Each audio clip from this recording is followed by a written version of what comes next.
As y'all just heard, that was my big brother Jay playing guitar. Yes, one arm. Oh, they didn't know that. Oh, they didn't know. They didn't know. For y'all that don't know, my brother don't just play the lead guitar. He played the lead guitar one-handed. One-handed. So, without further ado, this is my big bro. This is my oldest brother. Biological blood, as you can see, we look alike. Yeah. But hey, man, welcome back. He the oldest. I'm the oldest. Hey, but welcome back to the Montgomery Effect, episode 3. Appreciate y'all for tuning in today, man. As y'all can see, man, special guest. You are actually the first guest on the show I had. Really? Yeah. First guest. That's the way it's supposed to be, though. Hey, first guest on the show I done ever had, man. So it's supposed to be like that. Big bro always come in first. You already know. He saved the day. I didn't have nobody else. He came through. He saved the day. So, man, without further ado, we're going to get in it. What I wanted to go to today, man, me and you had similar paths going. You know, we was always athletes, and then we was always told, like, the only thing we ever going to be is athletes. Nobody really gave us the time of day. Nobody thought we'd ever be anything. True. For me and my transition, mine was kind of similar to yours, but you went musically. You went, you know what I'm saying? If y'all don't know, man, Jay played with the Temptations, played with Silk, Lil G. Bro, he done toured. Jay done played R&B groups, man. Still got a gospel group. Still doing his thing. Shout out to VOL, man. Hey, shout out to VOL. You know what I'm saying? And then on top of that, should I tell them? Do they need to know? Go ahead and tell them, man. My boy is finna be, you know what I'm saying? You go ahead and tell them, man. Let them know about the jury, man. Man, we got the jewelry store popping in Carrollton too, man. Shout out to my brother, man, my business partner. I love him to death, Jeffrey McPherson. Yes, sir. Then we got Jay the Jeweler, which is Jeffrey's younger brother. We have Jay the Jeweler in there as well, man. Y'all gonna see my guys. We're located right there on the square, Carrollton, Georgia, right there. If you know Carrollton, then you know the square. We're right there on the square. Very nice setup, man. Private diamond firm. So book your appointment today. We have anything you want as far as, you know, Rolexes, BBS, man, everything. Cuban links, just come see us, man. Cartiers, whatever you want. I personally been there myself, and I've been to a lot of jewelry stores. I ain't never seen a jewelry store like they jewelry store in Carrollton, Georgia. So if you big on watches, necklaces, rings, anything for your girl, man, anything for yourself, please go check out their jewelry store. I promise you will not regret it, man. Jay and Jeff, I promise you, them boys down there, they know what they doing. They qualified, they certified, everything. As soon as you step in the door, they're going to treat you like family. That's just how it is. Most definitely. Hey, but back to what we were saying, man, like, for your journey, you went through a struggle because, you know, back in, what was it, 2008? Yeah. 2008, man, that was when the wreck happened. Yeah, we had the wreck, man. Had the motorcycle wreck, four-wheel wreck. You hear a lot of people say motorcycle. Really, man, just go ahead and break it all the way down, man. It was a four-wheeler. A lot of people say it was a car, it was a motorcycle. Man, it was a four-wheeler, man. I was a four-wheeler. Hey. Got distracted, man. Long story short, got distracted, hit a light pole, paralyzed me in my right arm. Went down for about a year and 6 months, man.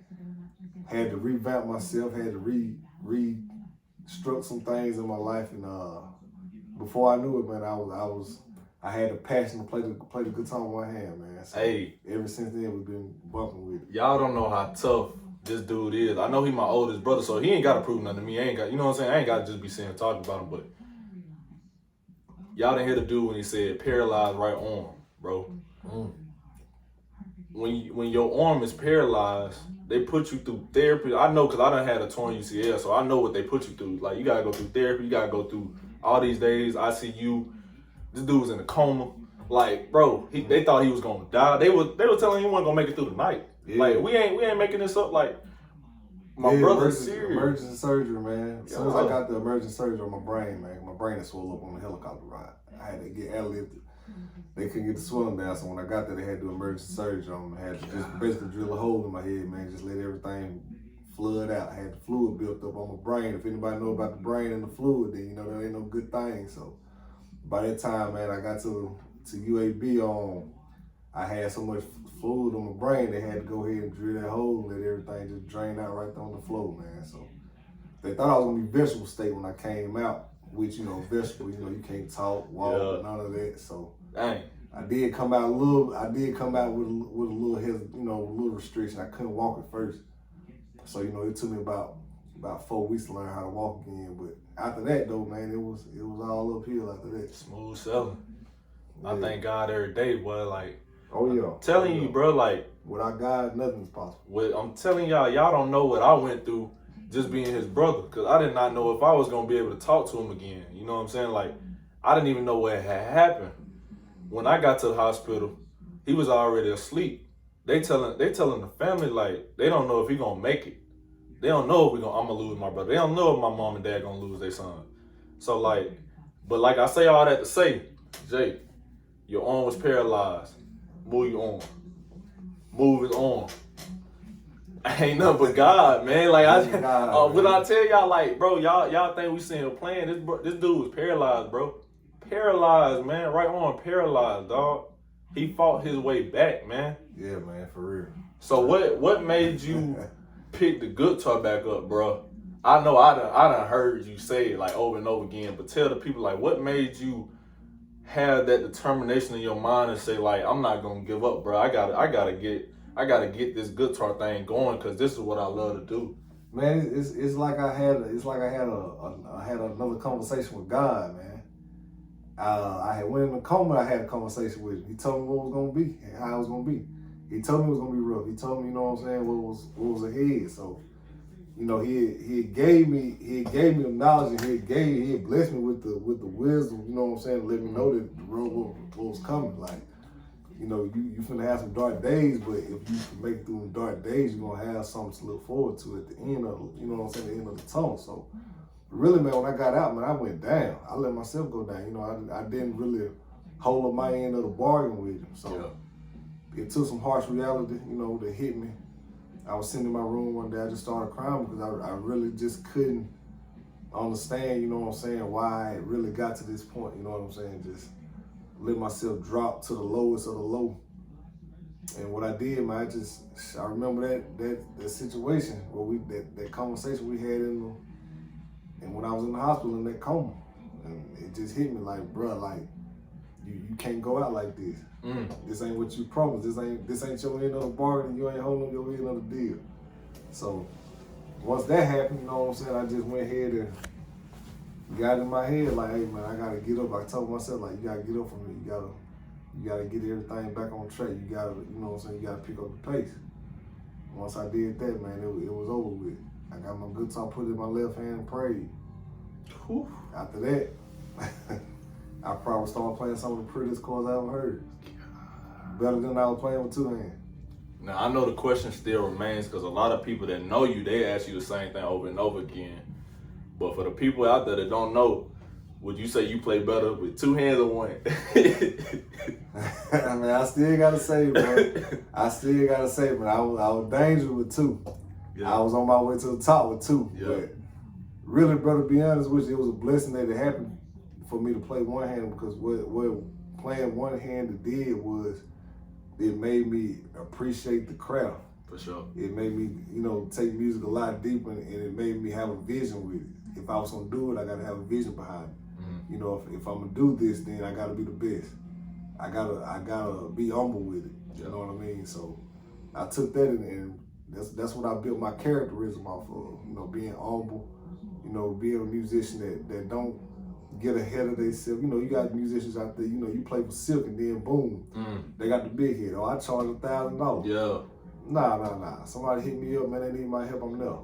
You know what I mean? It don't matter what their line is. Sometimes people ain't got it. Sometimes it's just that situation. So, you know what I mean? Like, that's just what that's just what it's about for real, bro. Like, being humble, being respectful. You know, I still look at elder guitarists, elder musicians, period. Yeah. And I listen to what they tell me. I'm 32, and I still listen. You know what I'm saying? I still gain wisdom from others that's older, that's been through the ropes, that's been down the road. So that's real. That's where your blessings gonna come in at, man. Well, the wisdom at for the elderly. Gaining that wisdom, bro. You gotta gain that wisdom, man. See, like with me, I think, like I said, it was similar because growing up, you remember, like, I wasn't big on football. Mm-hmm. Everybody think like I just always been this football star. Yeah. Not a lot of people know I didn't start playing football until junior B. Yeah. You feel me? Like I never played Maggie. I never played Pee Wee. I never played Little Tykes. Didn't even play out there in the yard with him. I never played out there in the yard. I always used to be scared of football. Like I always used to cry and everything. So my journey really started, I'd say after junior B, I had a situation with a coach where and I'll proudly say, like, I was at Lincoln High School back then. Shout out to Lincoln, man. Shout out to Lincoln. I wasn't at Lincoln High School yet. I was at Charles R. Drew Middle School, Lincoln Middle School. And junior high tryouts rolled around or whatever. Coach, I'm not going to get into detail who he was, but basically he had said some stuff to me. He had came at me personally on a note, dissing me, dissing my family member, like he knew who I was, like he knew us, and he didn't. And then, right then, that's when I moved to Webber and I transferred to Webber. And I vowed then, I said, I ain't gonna play football no more, man, because I really ain't, I didn't have it. Like, I wasn't trying to even play. Only reason I was gonna play in junior high was because all my friends was gonna play. So, but when I got to Webber, man, met Coach Smith. I met him recently, but met Coach Smith. Him and my dad kind of forced me into playing. I told my dad, we on the way to Webber High School. My dad was like, so you gonna play football? And I was like, nah, I'm just gonna play baseball and basketball. We get there, we meet Coach Smith. He asking me what number I'm picking out. Yeah. I'm like, not a lot of people knew that. Like, so I was basically forced to play football. We said him up bad. And then but I can honestly say,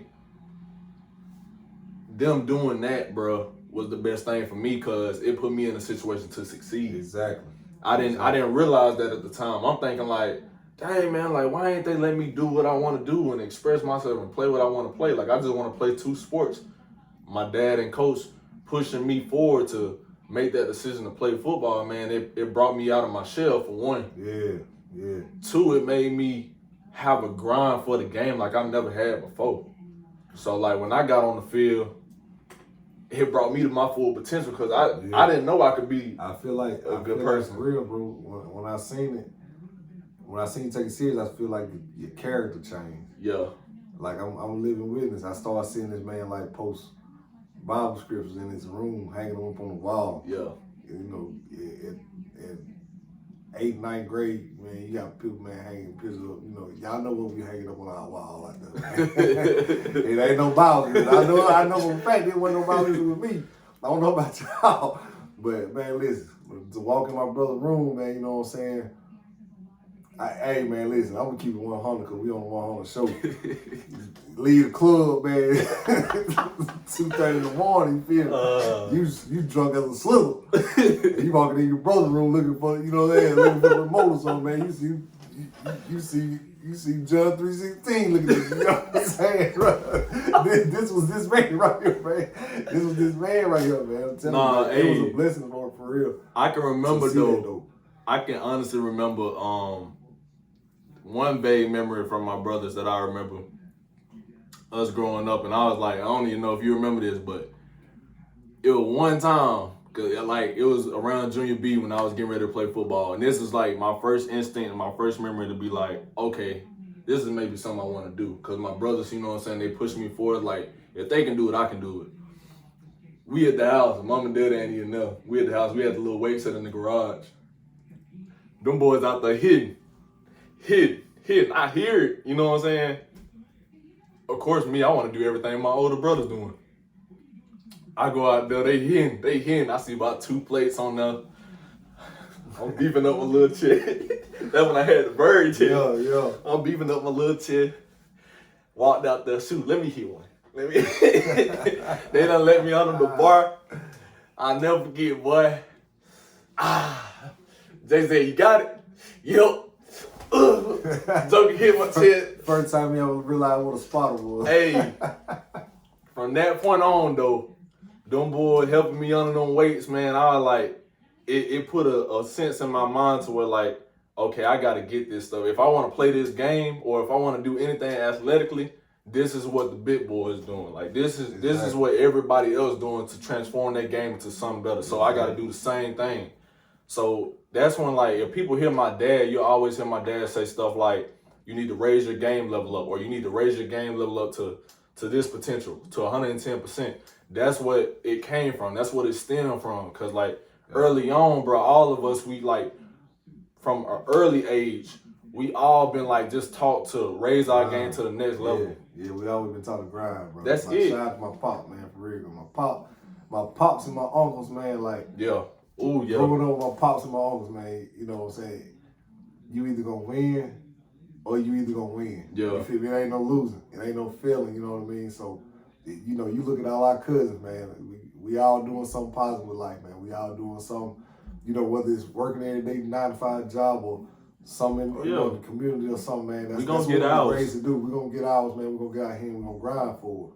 My mom, you know what I'm saying? My mom is like the backbone.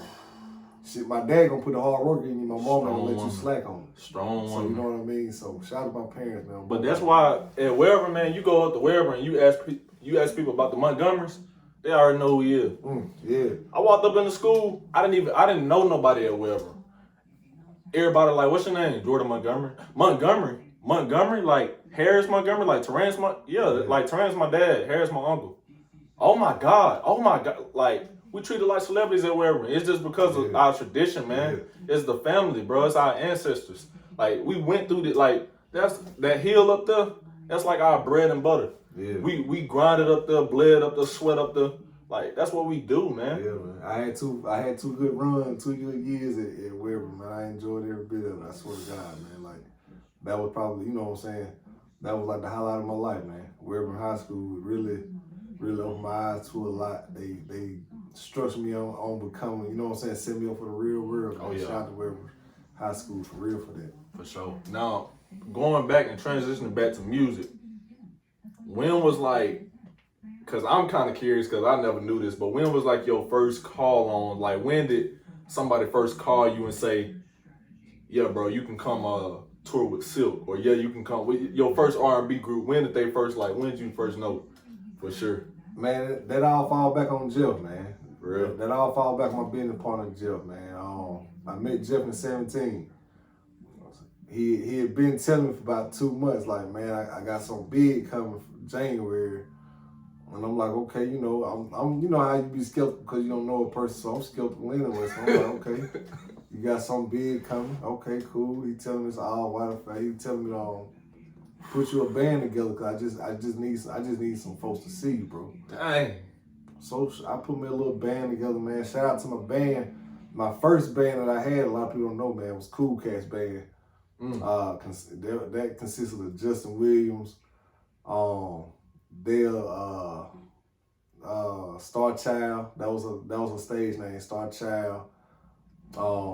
I had Mike Johnson, my cousin, and then I had another friend of mine, Drew. He was from Pell City. He came over, was playing drums, so I kind of put that collab together. We put something together quick. We went up there in Carrollton, man. Shout out to Carrollton, Georgia. We went to Carrollton, Georgia. First ever all white affair Jeff had thrown. We was on with another band, Collection Plate Band. Collection Plate Band, they out of Atlanta. So my first time ever hearing the real band, man, was hearing the Collection Plate Band. So, you know, we do the sound check. And it's one of those situations we go in like, well, you know, we got our material, so we straight, we good. Listen here, man. I hit a Collection Plate Band go up, and when they sound check out us, my mouth dropped. I basically want to combine 2 bands right there and there. So I'm like, dang. That good. So they was on point. So we do the show and everything, man. Both bands did great, man. We did great, had a great night. It was about 3 days later, man. I get a call from Jill. Hey, man, the Collection Plate Band wants you to play for They needed guitars. So I'm like, oh, okay. I'm like, okay.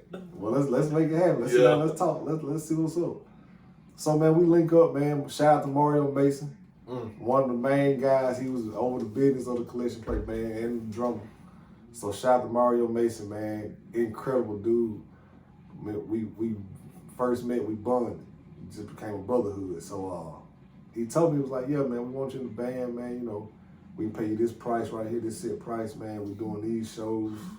And I got a couple of connects, man. We could possibly be here with Silk. So I was like, okay, sounds good. So it went about 2 weeks later, man. I did my first rehearsal with him. Shortly after that, man, we got the call. We was gonna be here with Silk. We was gonna be, doing the show with Silk at the All Black Affair in Carrollton. And ended up, man, we did the show, man.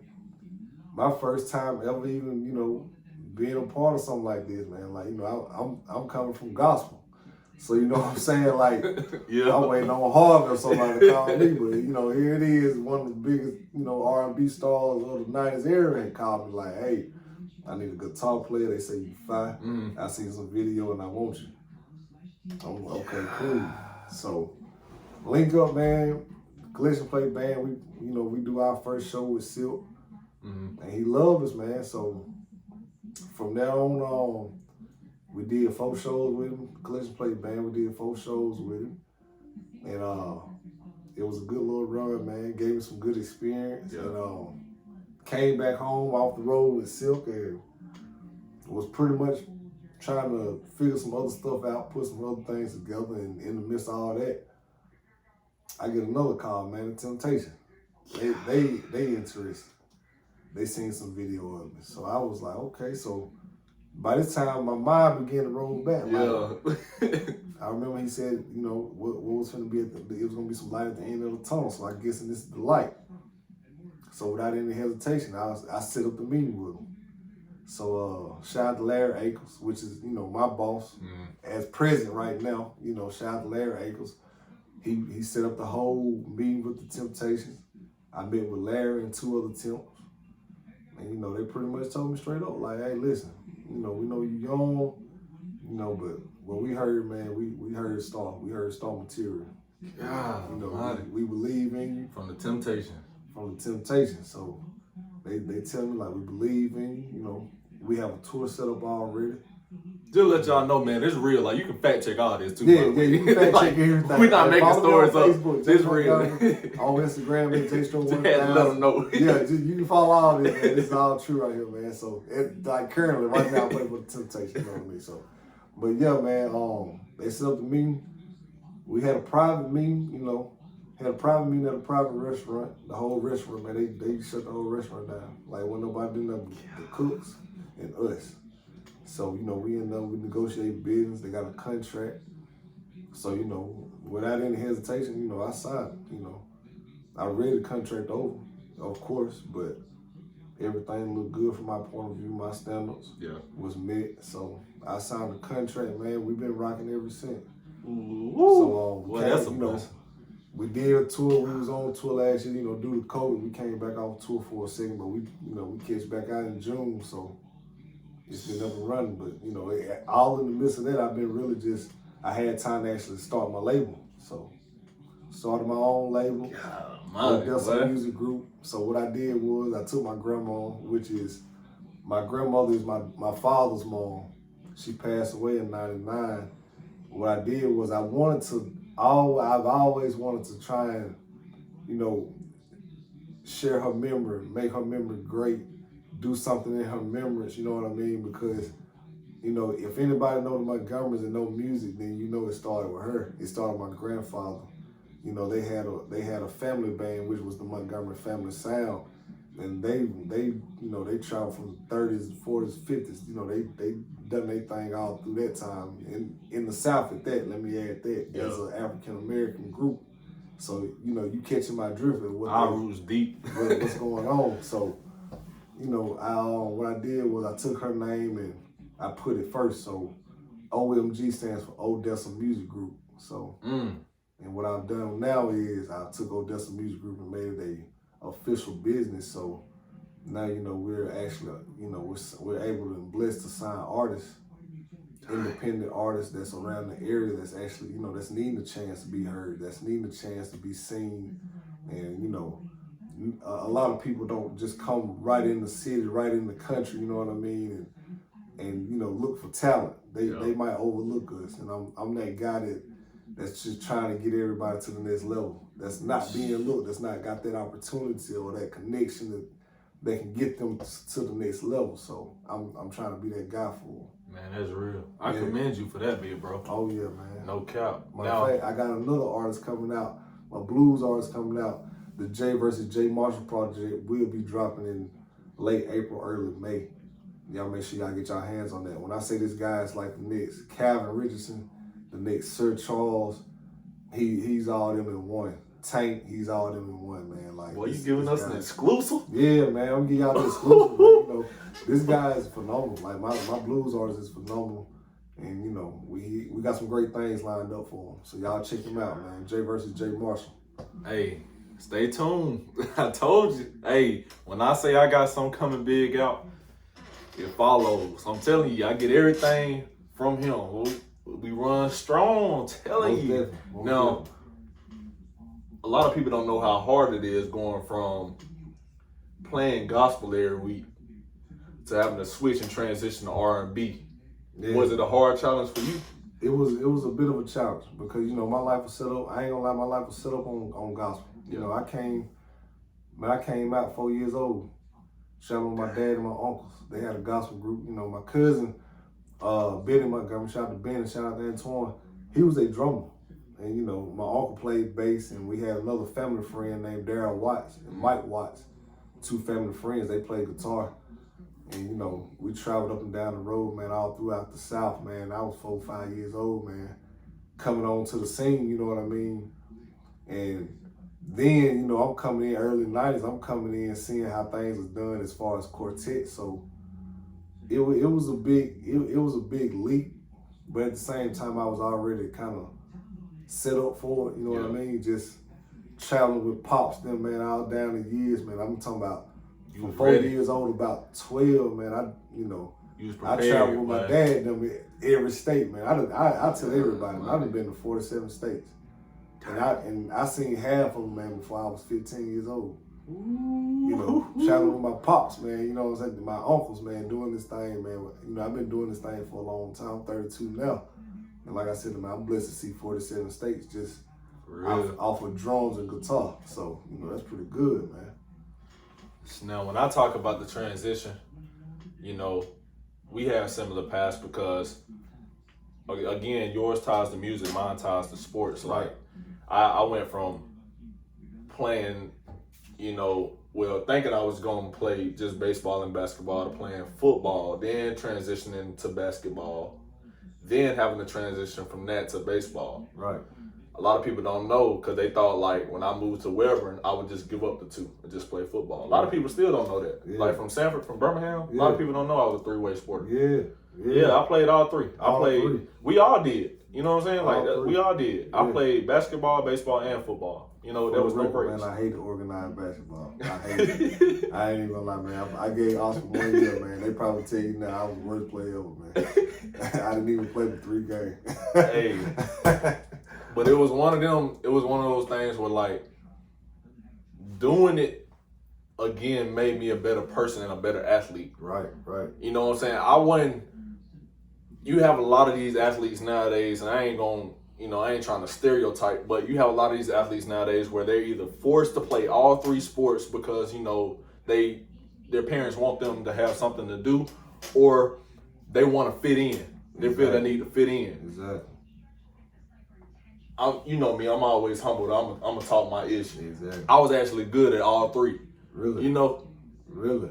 Like I'm still playing right now. Like I'm still training in baseball right now. People don't even know. I'm still going to the gym, working out 24/7. Still training in football. Still go and shoot the hoop. Go to the gym, hoop. It's natural.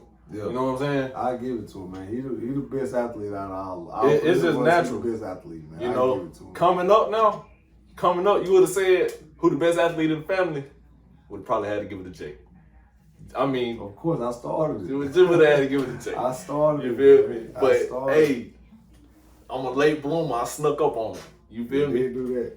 Hey, but real talk though, what I want to talk about now, you know, you venturing off and having so many like new things to pick up. Like, I want to know, how hard is it for you to find like new things to venture off in? Like for me,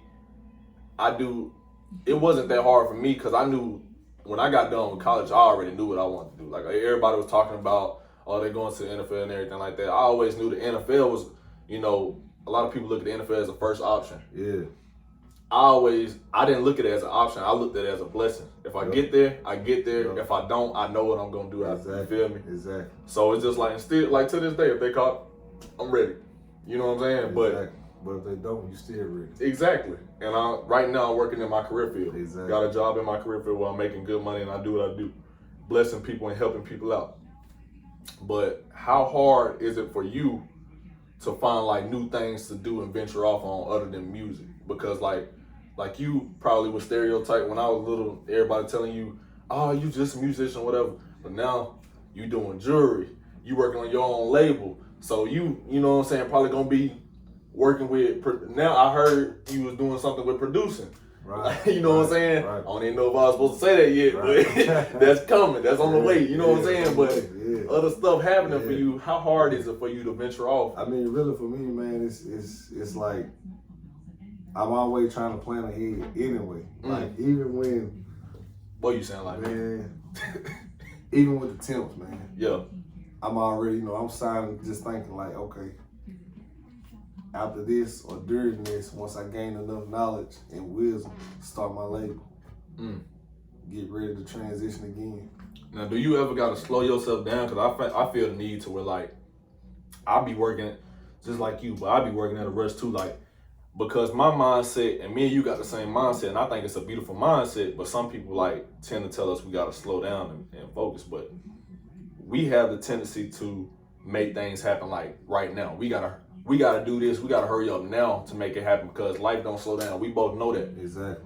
So like, do you have a tendency to like kind of rush things like me, and then you have to take your time and be patient with it? I do. I do. I have to rush things, and then I have to realize that time is sometimes I have to realize that time is my biggest enemy too. It's also, it's also on my side, but it's also my biggest enemy because at the same time, I can't sit still because time is still rolling. So you know what I mean? I learned so fast that one day can turn into 5 days. 5 days turn into 3 weeks. 3 weeks turn into a month. Month turn into 6, and 6 turn into a year. Before you know it, you don't need to let a whole year pass you by and you hadn't done nothing. For me, man, that's probably worse than death. Wasting your time is worse than death, man. Because time is the most valuable thing we have on this earth. After your money is gone, after your credit has been swiped out, man, after your loved one has turned their back on you, whatever, man, you still got time. You still got time to make anything that you want happen. So for that, man, for me, time is everything, man. It's your enemy and it's your best friend. So, use it wisely, decide wisely. You know what I mean? That's how I look at it, man. I need to be taking notes, but hey, and for y'all listening, we ain't looking at nothing. This ain't scripted. You know what I'm saying? Like what he said from the heart is take it as genuine notes. Like it, and he 31. We at 32, bro. Dang, you 32? I'm 32. God, mighty, he 32. Yeah. Time ain't slowing down for nobody. You Yeah. feel me? Like I still take life lessons from him every day. You feel me? But with that, man, we're gonna wrap it up. But what I always do, but before we do that though, go ahead and shout out your socials, man. Like where can they find you at on Man, social y'all media? can find me on Facebook, man, Jay Montgomery. I have on a white jacket with the guitar in my hand. Y'all know it's me. But IG, man, at JStro1000, Snapchat, Miss Untouchable 25. You know what I'm saying? TikTok at JStro. Yes, sir. You know what I'm saying? So man, y'all follow me, man. Check me out, man. I got videos finna drop, man. I got an artist coming out. I got more footage and more things coming out of the temps, man. We're gonna be working, you know what I'm saying, all down here through the South. I know a lot of people, man, don't even see the temps in the South, man. I'm bringing them all down through the South. I've been bringing Silk all down here, man. So y'all keep following, man, because me and Jeff, we got a lot more artists. Matter of fact, shout out to Jeff too, man. We got McPherson Entertainment and we got McPherson Montgomery Entertainment as well. So, you know, we got plenty more artists, man, this summer, man. We got All Black Affair finna drop here in Anderson, man. And what we're doing is we're gonna take 25% of the proceeds, and what we're gonna do is we're gonna give them to Tiffany's kids. Tiffany was, if y'all don't know who Tiffany is, Tiffany was a young lady that was, you know, tragically lost her life in the incident at Club Pier a couple of weeks ago. And what we're doing is the money that we raise off of the All Black Affair, we're gonna take and give those proceeds to her children and also do a scholarship fund for them as well. So, man, that's real. Y'all man. be sure, man, you know, follow us, man. You know, patronize us, man, if you can, man. Bless us, bless whoever that knows us. Man, whatever you can do, man, that's just connected to us, man, please do it, man. Hey, man, like I said, y'all get at them because what they doing with that All Black Affair, I didn't even know that, but dang, man, that's real and genuine from their heart. Like, they really didn't even, they didn't even know them like that, but they want to bless them, you know what I'm saying? They want to help their kids out and be there for their kids. Most definitely. If they can't find the payment, man, where can they cash out you or anything? They can cash out me at J Montgomery, Miss Untouchable 28. I'll drop that cash out for y'all on my Facebook as well, man. You know, any proceeds, like I said, going to her family, going to her kids, man.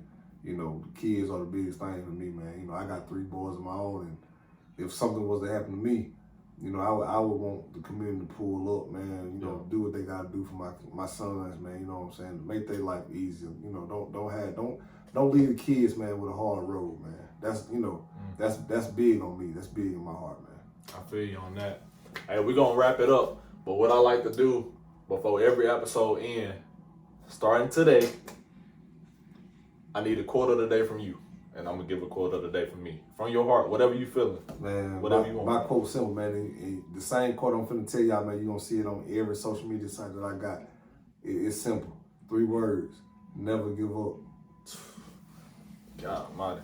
Y'all already know me. I stick with the same thing over and over every week, every day, 24/7. That's how we play. To live in the future or the past, you are cheating the present, or you are cheating the now. Be blessed. I appreciate y'all for listening. I appreciate y'all for tuning in. It's my big bro. It's the first episode I ever had a guest. You know, had to pull up. He had to make it happen. He made it happen. He here. So, yeah, man, y'all tune out. We got some more things coming. I got some more things coming from my episodes. Afros of the South, still in tune. Nothing happened to us. COVID been taking effect. I promise y'all we coming back. Don't worry about it. We coming with that second episode strong. Me, Kenny, and Q. So don't even worry about it. This is my new show called The Montgomery Effect. Whatever y'all want to see, topics, sports, whatever, man, y'all hit at me, get at me. I promise y'all, we gonna get lit on here. Mystery boxes, giveaways. If y'all can see in the back, they probably didn't even notice. Y'all can see in the back, man, got some shoes that's probably gonna get given away. So I wear size 11, 11 and a half, and 12. So look, he eyeing them. He want them bad. Size 11 and a half, a little bit, dog. Hey, but y'all get at me, man. I promise y'all, like, we going up this year, 2022. Nothing but positivity. No negativity, no room for it. We leaving all that. Like they tell you, man, leave your guns and stuff at home. Leave all your negativity and everything in 2021, because we moving up 2022. That's all I got. Appreciate you, bro.